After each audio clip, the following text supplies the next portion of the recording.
अस्सलाम वालेकुम यार। इस वीडियो में हम जो स्टमक के मॉडल्स हैं उनकी बात करेंगे। एक ये वाला स्टमक का मॉडल, दूसरा जो ये स्टमक का मॉडल है, तो उसके थ्रू मैं कुछ चीज़ें समझाऊंगा। अब जो स्टमक है, stomach it's a J shaped organ है। स्टमक की खास बात क्या है, इसके 4 पार्ट्स होते हैं। पहला पार्ट इसका होता है कार्डिया।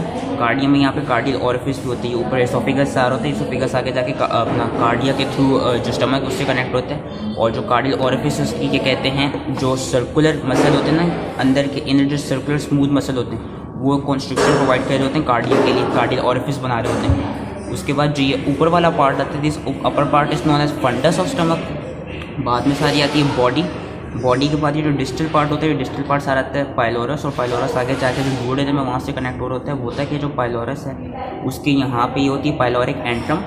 पाइलोरिक एंट्रम के बाद ये जो आती है, जो थोड़ी डायलेटेड पोर्शन है, पाइलोरिक कैनाल। पाइलोरिक कैनाल से फिर एक यहाँ पे भी पाइलोरिक ओरिफिस बनता है, जो हम देख सकते हैं। जो उसमें जो सर्कुलर मसल होगा ना, इसकी जो सर्कुलर स्मूथ मसल होती है, वो पाइलोरिक ओरिफिस बना रहा होता है, जिसके थ्रू फिर जो गैस्ट्रिक कॉन्टेंट्स हैं वो फिर डुओडेनम में जाते हैं, और ये डिस्टल पार्ट ही पाइलोरस कहा जाता है। और होता क्या कि जो कार्डिया और फंडस के दरमियान यहाँ पे जो नॉच बन रही है, this notch is known as cardiac notch. ये होता है लेसर कर्वेचर ऑफ स्टमक, ये होता है ग्रेटर कर्वेचर ऑफ स्टमक। अब जो लेसर कर्वेचर ऑफ स्टमक है, जहाँ पे बॉडी और जो पाइलोरस है उसको जो डिमार्केट कर रही होती जगह, वो देख सकते हैं। ये कहते हैं एक तरह सी स्वेलिंग सी, ये एक नॉच सी चीज़ होती है, जो कि बॉडी को और जो वो है पाइलोरस हो उसको डिमार्केट कर रही होती है। इस नॉच का नाम होता है angular incisura. This is known as angular incisura. ये बॉडी और ये जो पाइलोरस है, इसको ये कहते हैं, इसकी तरफ से एक डिमार्केशन है कि यहाँ से इस पॉइंट से आगे जितना है वो पाइलोरस, और इस पॉइंट से पीछे जितना है वो बॉडी है। लेसर कर्वेचर हो गया, ये जो बड़ा सा है ग्रेटर कर्वेचर हो गया। तो that was all parts of stomach. फिर से मैं रिवाइज करा रहा हूँ। यहाँ पे था कार्डिया, ये कार्डिया के साथ बन रही थी। इधर कोई कार्डियल ओरिफिस थी, यहाँ पे थी कार्डियल नॉच। ये जो है ये एसोफेगस आ रहा है। उसके बाद ये थी फंडस, फिर ये सारी थी बॉडी। यहाँ से डिस्टल पार्ट था पाइलोरस, पहले थी पाइलोरिक कैनाल, और फिर थे पाइलोरिक एंट्रम।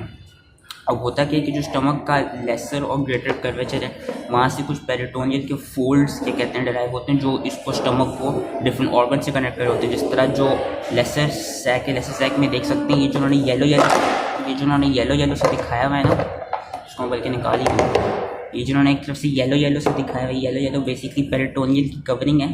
ये येलो भी, और ये यहाँ पे भी जो येलो है, जो पेरिटोनियल की फोल्ड्स हैं, जो फिर स्टमक को दूसरे ऑर्गन से कनेक्ट कर रहे होते हैं। जिस तरह लेसर सैक जो लेसर वो है कर्वेचर, जो है यहाँ से बेसिकली लेसर ओमेंटम निकलता है, और लेसर ओमेंटम के अंदर 2 लिगामेंट्स होते हैं, हेपेटोगैस्ट्रिक एंड हेपेटोडुओडेनल।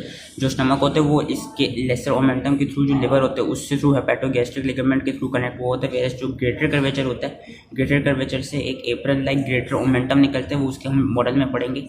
वो ग्रेटर मोमेंटम क्या करता है, वो भी डबल फोल्ड होती है पेरिटोनियम का। वो पहले जाता है, फिर वो वापस कर्व्ड अप होकर जो ट्रांसवर्स कोलन है वहाँ पर अटैच हो जाता है।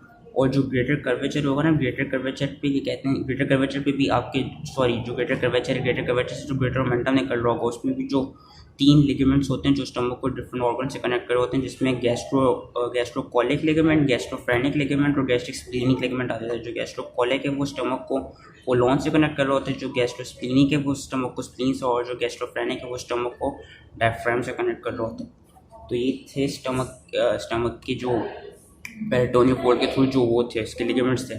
इसके बाद हम रिलेशंस की बात कर लेते हैं। रिलेशंस में इसी मॉडल के थ्रू समझाता हूँ। रिलेशन में बेसिकली होता है कि एंटीरियर रिलेशन, पोस्टीरियर रिलेशन और इंफीरियर लेटरल।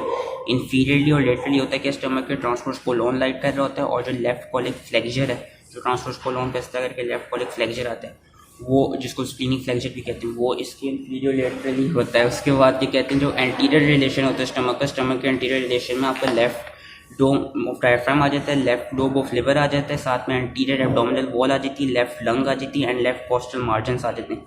ये स्टमक के रिलेशंस थे।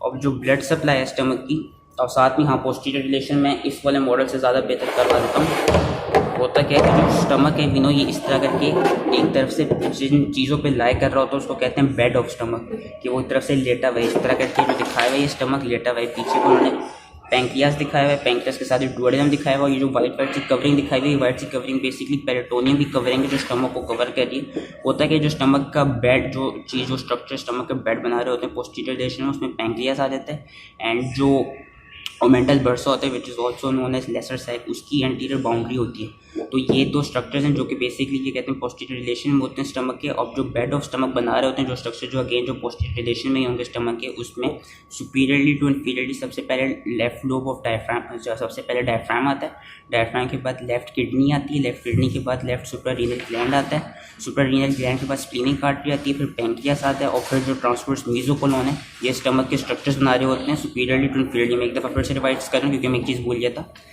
सबसे पहले आता है सबसे पहले आता है डायफ्राम, जो डायफ्राम का पीछे लेफ्ट पार्ट होगा, उसके बाद आएगी स्प्लीन, स्प्लीन में बताना भूल गया था, स्प्लीन के बाद आएगी लेफ्ट किडनी, लेफ्ट किडनी के बाद आएगी left suprarenal gland, left suprarenal gland के बाद आएगी स्प्लीनिक आर्टरी, स्प्लीनिक आर्टरी के बाद आएगा पैंक्रियास, और पैंक्रियास के बाद आएगी ट्रांसवर्स मीजोकोलोन, जो कि इसकी पोस्टीरियर रिलेशन में जो बेड ऑफ स्टमक जो स्ट्रक्चर्स बना रहे होंगे। सो दैट वाज इंपॉर्टेंट। अब इसी के थ्रू जो ब्लड सप्लाई, क्योंकि जो स्टमक है उसकी जो ब्लड सप्लाई वो काफ़ी एक्सटेंसिव होती है, यूजुअली जो सीलियक आर्टरी होती है वो इसकी ब्लड सप्लाई दे रही होती है। तो सबसे पहले जो लेसर कर्वेचर ऑफ स्टमक है ना, यहाँ पे दो आर्टरीज होती हैं जो आपस में एनास्टोमोस कर रही होती है। यहाँ पे आपकी राइट गैस्ट्रिक आर्टरी और बल्कि यहाँ पे आपकी यहाँ पे आपकी लेफ्ट गैस्ट्रिक आर्टरी, ये वाली लेफ्ट होती है, क्योंकि जो स्टमक है वो इसमें हम सही से कर नहीं सकते, चलो निकल गया। जो स्टमक है यहाँ पे ये वाली जो ये लेफ्ट गैस्ट्रिक आर्टरी, क्योंकि विनो जो आपका कहते हैं लेसर कर्वेचर होता है, ये बेसिकली इसको मैं दिखाऊँ तो ये इस तरह करके होता है। अब ये जो स्टमक है इस तरह करके बना होता है, ठीक है, एंड स्टमक का ग्रेटर कर्वेचर ऐसे होता है एंड लेसर ऐसे होता है, इसोफेगस बल्कि नहीं ऐसे नहीं ऐसे होता है सॉरी, और इसोफेगस आ रहा होता है। ये ज़रा पोस्टीरियर रिलेशन इसमें सही से दिखा नहीं सकता, इस वाले मॉडल के थ्रू ज़रा सही से कर सकते हैं कि इसोफेगस से ये आ रहा है एंड इस तरह करके अटैच है। तो होता क्या बेसिकली, जो चलो ये भी निकल गया कि स्टमक में जो यहाँ पे था ये वाली है लेफ्ट, ये वाली है जैसे वाली लेफ्ट गैस्ट्रिक आर्टरी, और जो ये वाली है ये है राइट गैस्ट्रिक आर्टरी। ये left gastric artery right gastric artery आपस में एनास्टोमोस कर रहे होते हैं। उसी के साथ यहाँ पे जो ग्रेटर कर्वेचर है, ये जो गैस्ट्रिक आर्टरी थी लेफ्ट और राइट, ये थी लेसर कर्वेचर पे। जो ग्रेटर कर्वेचर है, ग्रेटर कर्वेचर पे जो दो आर्टरीज आती हैं वो आती हैं लेफ्ट गैस्ट्रोमेंटल या लेफ्ट गैस्ट्रोएपिप्लॉइक आर्टरी एंड राइट गैस्ट्रोमेंटल या राइट गैस्ट्रोएपिप्लॉइक आर्टरी। ये दो आर्टरीज ग्रेटर कर्वेचर पे एनास्टोमोस कर रही होती हैं। उसी के साथ जो स्टमक का फंडस रीजन होता है, जो अपर रीजन होता है, उसको दो आर्टरीज सप्लाई करती हैं, short arteries, short gastric arteries and posterior gastric arteries. इन्होंने बल्कि यहाँ पे दिखाई दी है, ये वाली जो ये है पोस्टीरियर गैस्ट्रिक आर्टरीज एंड यहीं पे आगे को ये जो आर्टरीज हैं ये शॉर्ट गैस्ट्रिक आर्टरीज, ठीक है। तो मैं क्वालिफाई रिवाइज कराता हूँ। ये वाली थी, ये थी लेफ्ट गैस्ट्रिक, ये थी राइट गैस्ट्रिक क्योंकि लेसर कर्वेचर में, फिर यहाँ पे थी लेफ्ट गैस्ट्रोमेंटल और राइट गैस्ट्रोमेंटल जो कि ग्रेटर कर्वेचर पे थी, फिर जो ऊपर को थी शॉर्ट गैस्ट्रिक आर्टरीज एंड ये पीछे को जाए ये पोस्टीरियर गैस्ट्रिक आर्टरीज। जो लेफ्ट गैस्ट्रिक आर्टरी है वो डायरेक्ट ब्रांच है सीलियक आर्टरी की। उसके अलावा जो शॉर्ट गैस्ट्रिक और जो लेफ्ट गैस्ट्रोमेंटल आर्टरी है वो ब्रांच है आपकी स्प्लीनिक आर्टरी की, लेकिन जो स्प्लीनिक आर्टरी है वो भी ब्रांच होती है सीलियक आर्टरी की। तो एक तरह से हम देख सकते हैं कि ये भी सीलियक आर्टरी के थ्रू सप्लाई हो रही है। उसके साथ साथ जो राइट गैस्ट्रो एपिप्लॉइक आर्टरी थी और जो राइट गैस्ट्रिक आर्टरी, ये ब्रांचेस हैं हेपेटिक आर्टरीज की एंड गैस्ट्रोड्यूडेनल आर्टरीज की रिस्पेक्टिवली। तो उसको भी हम देख सकते हैं कि वो जो हेपेटिक आर्टरी है वो भी आपको क्या कहते हैं सीलियक आर्टरी से ही बनती है। तो एक तरफ से जो स्टमक की आर्टीरियल सप्लाई है वो सारी सीलियक आर्टरी से ही होती है। अब इसी नाम की जो वेन्स होती हैं वही स्टमक को सप्लाई कर रही होती हैं। जिस तरह यहाँ पे left gastric right gastric veins होंगी, पीछे को लेफ्ट गैस्ट्रोएपिप्लॉइक राइट गैस्ट्रोएपिप्लॉइक वेन्स होंगी, और यहाँ पे ऊपर को ये कहते हैं शॉर्ट गैस्ट्रिक और पोस्टीरियर गैस्ट्रिक वेन्स होती हैं। होता है कि इनकी वीनस सप्लाई वो डिफरेंट जगहों पर ड्रेन करती है। जिस तरह जो लेफ्ट गैस्ट्रिक वेन है, left gastric when directly drain करती है आप क्या कहते हैं हेपेटिक पोर्टल वेन में।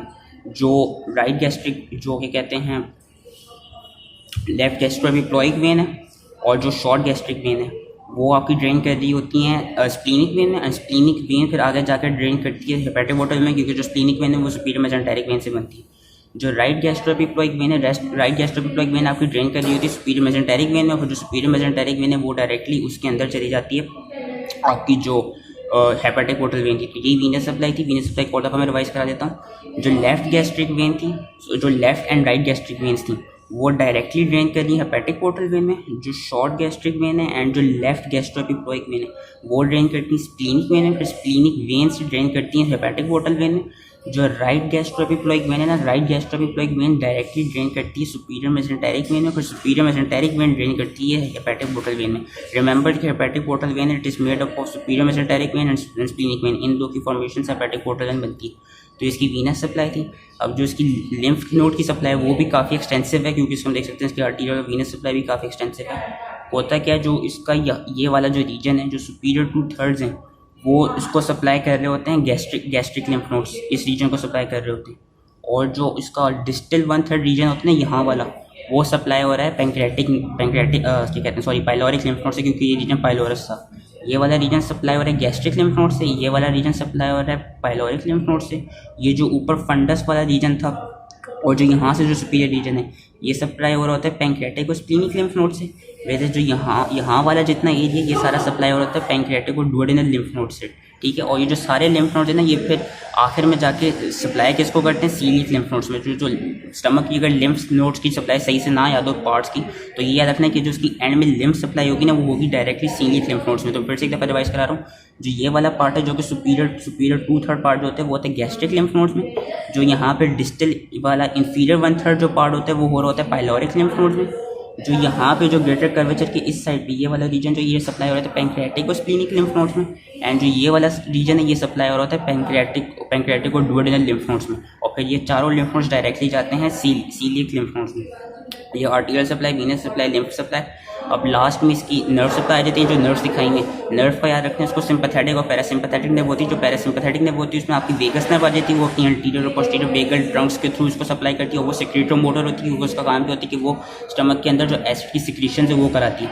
वेयरएज जो सिंपैथेटिक सप्लाई है, वो सिंपैथेटिक सप्लाई फिर T6 से T9 से लेकर स्प्लैंक्निक नर्व्स जो होती हैं, वो इसको सप्लाई दे रही होती हैं, वो आती हैं सीलियक प्लेक्सस से, ठीक है। Sympathetic supply from celiac plexus, where जो parasympathetic supply from vagal nerve, and that was all related to stomach. इसके अब कुछ जो ये वाला मॉडल था, इस वाले मॉडल में भी जो आर्टीरियल सप्लाई वो सही नज़र नहीं आ रही, लेकिन जो ये यहाँ पे जो ये वाला रीजन है, ये है सारा लेफ्ट गैस्ट्रिक आर्टरी, और जो ये वाला रीजन है, ये सारा राइट गैस्ट्रिक आर्टरी। सिमिलरली जो ये वाला रीजन है, ये सारा लेफ्ट गैस्ट्रोएपिप्लॉइक आर्टरी, और जो ये मिडवे से फिर ये जो सारा रीजन है, ये है राइट गैस्ट्रोएपिप्लॉइक आर्टरी, क्योंकि यही आर्टरीज इनके कर्वेचर्स पे सप्लाई करती होती हैं।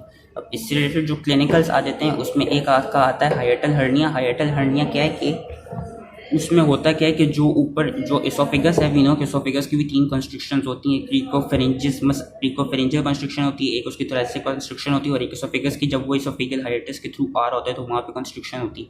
अब होता है क्या, कभी कभार ड्यूरिंग ओल्ड एज जो एसोफेगल हाइएटस वाली कंस्ट्रक्शन है वो कभी कभी वीक हो सकती है, तो उससे होता है कि एक हाइएटल हर्निया होता है। हाइएटल हर्निया का होता है कि स्टमक के कुछ पार्ट्स जो एसोफेगल की वो है, जो क्या कहते हैं, वो कंस्ट्रक्शन है, वहाँ से स्टमक के कुछ पार्ट्स ऊपर थोरैक्स में जा सकते हैं, तो और मीडियस्टेनम वाले रीजन में जा सकते हैं। तो वो 2 तरह का होता है, उसको हम हाइएटल हर्निया कहते हैं। 2 तरह का होता है, एक होता है स्लाइडिंग हाइएटल हर्निया, जो कि मोर कॉमन होता है और ज़्यादा डेंजरस होता है, और एक होता है पैराएसोफेगियल हाइएटल हर्निया, जो कि लेस कॉमन होता है और लेस डेंजरस होता है।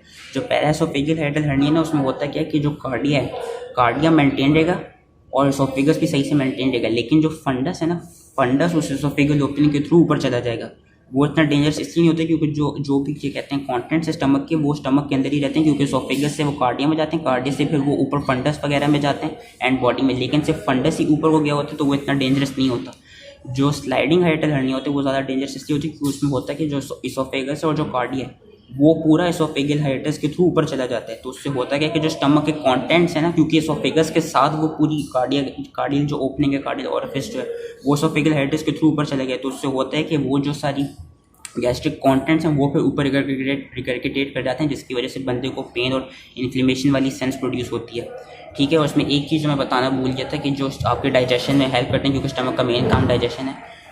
इसके अंदर जो उसका म्यूकोजा है, म्यूकोजा इसके अंदर फोल्ड्स के अंदर थ्रोन हुआ हुआ है, ये सारे म्यूकोजल फोल्ड्स हैं, और इन फोल्ड्स का नाम होता है RUGAE, RUGAE। इन फोल्ड्स का नाम RUGAE होते हैं। और इसका खास बात ये रखनी है कि जो RUGAE हैं ये पाइलोरिक वाले पार्ट में और जो ग्रेटर कर्वेचर वाला पार्ट है वहाँ पे ज़्यादा प्रोमिनेंट होती है। और एक और चीज़ याद रखनी है कि जब आप स्वॉलो करते हैं, नॉर्मल आप सलाइवा स्वॉलो कर रहे हैं या कोई भी चीज़ खाते पीते हैं, तो कभी कभार टेम्परेरीली वो आपकी गैस्ट्रिक कैनाल के थ्रू आगे जाती है, और वो गैस्ट्रिक कैनाल कहाँ होती है, ये जो लेसर कर्वेचर है, लेसर कर्वेचर के साथ जो ये फोल्ड्स है ना, ये गैस्ट्रिक कैनाल बना रहे होते हैं। ये गैस्ट्रिक कैनाल आके जाके डिपेंडिंग अपॉन के पाइलोरिक, ये जो पाइलोरिक की कंस्ट्रक्शन दिखाई है पाइलोरिक ओरिफिस की है, जो कि सर्कुलर स्मूथ मसल से बनी होती है, डिपेंड कि वो ओपन है या नहीं, वो उससे निकल सकता है या वो नहीं निकल सकता, डिपेंड्स अपॉन के पाइलोरिक ओरिफिस की ओपनिंग कैसी है। तो ये जो इसके जो गैस्ट्रिक फोल्ड्स होते हैं वो ज़्यादातर ग्रेटर कर्वेचर एंड जो पाइलोरस वाला रीजन है वहाँ ज़्यादा प्रोमिनेंट होते हैं। यहाँ पे जो कर्वेचर्स जो यूकी होती हैं, जो म्यूकोजल फोल्ड्स होती हैं, ये बना रहे होते हैं गैस्ट्रिक कैनाल। तो दैट वाज इट। उसके साथ एक चीज़ जो ज़्यादा इंपॉर्टेंट है स्टमक की जो आ जाता है वो विच इज़ योर क्या कहते हैं gastric ulcers. Gastric ulcers important इसलिए क्योंकि वी नो कि इसकी जो सिक्रीशन है वो एसिड की होता है कि या तो बैक्टीरिया की वजह से, जिसमें हेलिको जो आपका एच पाइलोरा बैक्टीरिया होते हैं वो काफ़ी कॉमन होते हैं, जो इसकी जो जो एसिडिक सिक्रीशन होती है जो पैरेटल सेल्स होती हैं वो ज़्यादा करा देते हैं। उससे फिर होता है कि स्टमक की जो म्यूकोजा होते हैं वो रप्चर ऑफ कर जाते हैं। कभी कभी होता है कि जो पोस्टीरियर सरफेस होती है स्टमक की, वहाँ से फिर जो गैस्ट्रिक म्यूकोजा है वो इरोड कर जाते हैं। उससे होता है क्योंकि विनो के पोस्टीरियर होने के रिलेशंस क्या पड़े थे कि डायफ्राम होता है, पैंक्रियास होता है, स्प्लीनिक आर्टरी होते हैं। तो स्प्लीनिक आर्टरी का चांस होता है कि गैस्ट्रिक अल्सर्स में ये चीज़ याद रखनी है कि देयर इज अ चांस कि जो स्प्लीनिक आर्टरी है उसका रप्चर हो जाएगा। जो स्प्लीनिक आर्टरी का रप्चर हो जाएगा, हेमोरेज हो जाएगा, जो उससे फिर जो वहाँ पे विनो के जो पोस्टीरियर रिलेशन था वो एंटीरियर बाउंड्री बना रही थी लेसर सैक की। लेसर सैक भी वहाँ प्रेजेंट था जो कि पेरिटोनियल का ही सैक होता है। तो उससे होता है क्या कि जब भी जो गैस्ट्रिक अल्सर है वो पोस्टीरियरली इरोड कर जाए तो उससे होगा क्या कि जो आपका पेरिटोनाइटिस के बंदे को सिम्टम्स आ सकते हैं, क्योंकि we know lesser sac is lying there and जो आर्टरी वहाँ पर डैमेज होगी वो होगी splenic artery. So that was it. I hope easily stomach से समझ में आ गया हो। मैं एक दफ़ा आर्टिकल सप्लाई फिर से बता देता हूँ। Left gastric artery, right gastric artery, left gastroepiploic artery, right gastroepiploic artery, short gastric arteries, posterior gastric arteries, left is direct branch of celiac artery. जो लेफ्ट गैस्ट्रोएपिक्लोइक है that's branch of splenic artery, right gastric artery is also branch of splenic artery, short gastric artery and left gastroepiploic artery are branches of splenic artery. Splenic artery is also branch of celiac artery. जो right गैस्ट्रोएपिक्लोइक है, right gastric and these are branches of common hepatic arteries and gastroduodenal artery। gastroduodenal भी वो भी क्या कहते हैं branch होती है सीलिक आर्टरी की। वो उन्हीं नाम की वेन सप्लाई करती हैं। जो लेफ्ट और राइट गैस्ट्रिक वेन हैं वो डायरेक्टली ड्रेन होंगी हेपेटिक पोर्टल वेन। वो हेपेटिक पोर्टल वेन में जो शॉर्ट गैस्ट्रिक वेन और जो लेफ्ट गैस्ट्रोएपिक्लोइक वेन है वो ड्रेन होगी स्प्लीनिक वेन में, और जो राइट गैस्ट्रोएपिक्लोइक वेन है वो ड्रेन होगी सुपीरियर मेसेंटेरिक वेन में। जो ये पूरा रीजन है सुपीरियर 2/3 का that supplied by gastric lymph nodes. जो ये वाला रीजन है that is drained into pyloric lymph nodes. जो यहाँ का रीजन है इट इज पैंक्रियाटिक और स्प्लीनिक लिम्फ नोड्स, और जो यहाँ का रीजन है it is drained into pancreatic और डुओडेनल लिम्फ नोड्स। तो that was it. I hope easily समझ में आ गया हो एंड थैंक यू।